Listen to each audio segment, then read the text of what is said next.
আমার বোন কেমন আছে? দেখুন মিস্টার সিং, আপনার বোনের অ্যাক্সিডেন্টে তেমন কোনো ক্ষতি হয়নি, কিন্তু অতিরিক্ত ড্রিঙ্ক করার কারণে আপনার বোনের লিভার পুরোপুরিভাবে ড্যামেজ হয়ে গিয়েছিল।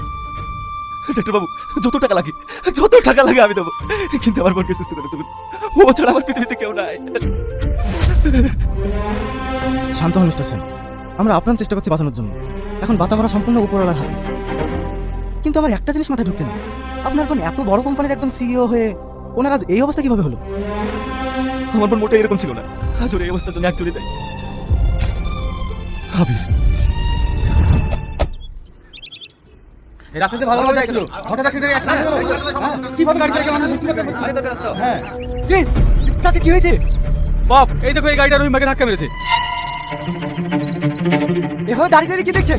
ধাক্কা মেরেছেন, তাড়াতাড়ি হাসপাতালে নিয়ে যান। টাকার অঙ্ক করে মানবিকতায় হারিয়ে ফেলেছেন। এই তুই কাকে কি বলছিস? জানিস উনি কে?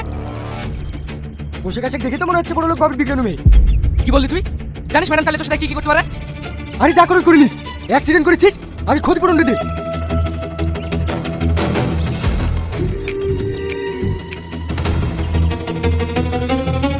এই তাড়াতাড়ি তাকে ধর, এখন হাসপাতালে নিয়ে যেতে হবে।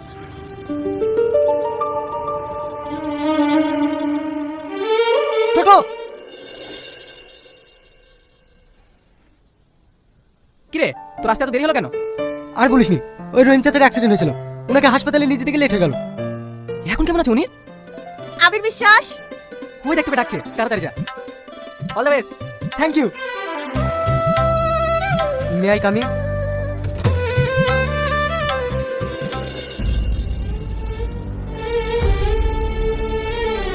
কি হলো, আপনি চলে যাচ্ছেন কেন? আমি জানি চাকরিটা আমার হবে না, তাই এখান থেকে চলে যাওয়াটাই ভালো। কেন, আপনি এই কোম্পানির বস নাকি যে আপনি ঠিক করবেন কার চাকরি হবে কার হবে না? না না ম্যাডাম, রাস্তায় যে ব্যবহারটা আপনার সঙ্গে আমি করেছি, তারপর মনে হয় না যে চাকরিটা আপনি আমাকে দেবেন। আপনি আজ যেটা করেছেন সেটা আমার খুবই ভালো লেগেছে। একটা অসহায় মানুষের পাশে দাঁড়িয়ে অন্যায় বিরুদ্ধে প্রতিবাদ করতে সবাই পারে না। দেখি আপনার ফাইলটা দিন।